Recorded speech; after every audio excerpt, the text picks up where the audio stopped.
Crockett. So many of you know that I practice law, but some of you don't realize that I actually was a business major out of Rhodes College in Memphis, Tennessee.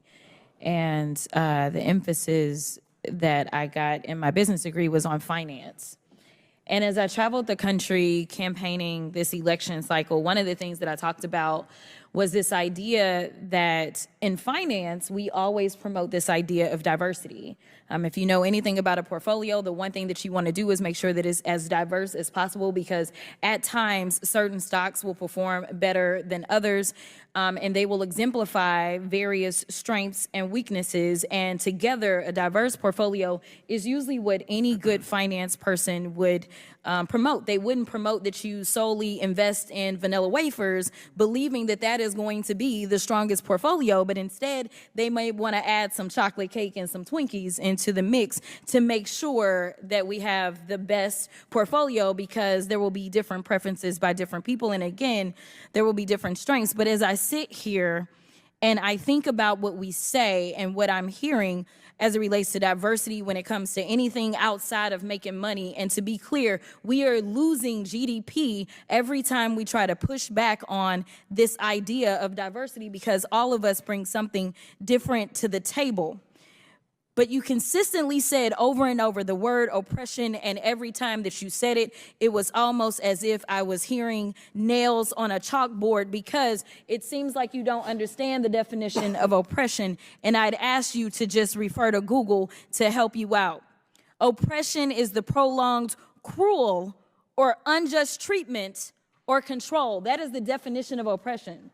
And so as I sit here as a Black woman who practiced civil rights, let me tell you, the reason that my colleagues wanted to make sure you understood the same Black history that your side of the aisle wants to delete out of classrooms is because you can then misuse words like oppression. There has been no oppression for the white man in this country. You tell me which white men were dragged out of their homes. You tell me which one of them got dragged all the way across an ocean and told that you are going to go and work. We are going to steal your wives. We are going to rape your wives. That didn't happen. That is oppression.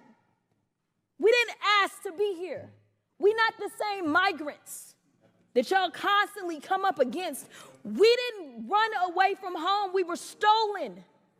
So yeah, we are going to sit here and be offended when you want to sit here and act like, and don't let it escape you that it is white men on this side of the aisle telling us, people of color on this side of the aisle, that y'all are the ones being oppressed, that y'all are the ones that are being harmed. That's not the definition of oppression. You tell me the prolonged, cruel, or unjust treatment that you've had, and we can have a conversation. You could start with Exodus. The final thing that I will say on this particular issue, two things. There is an article from The Guardian, and it is a little old. It's from 2021, so I apologize. But it said that back then, just 3 years ago, white men represent 30% of the population, but 62% of office holders.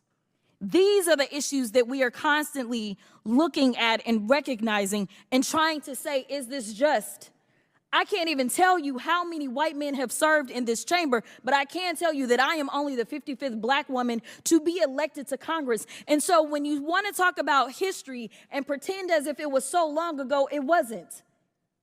Because again, I am just number 55.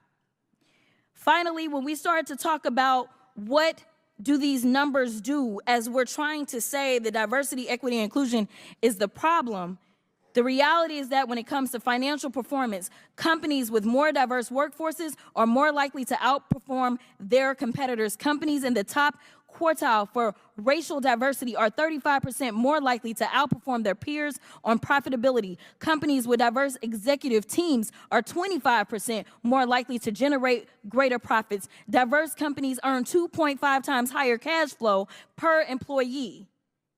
Diversity works.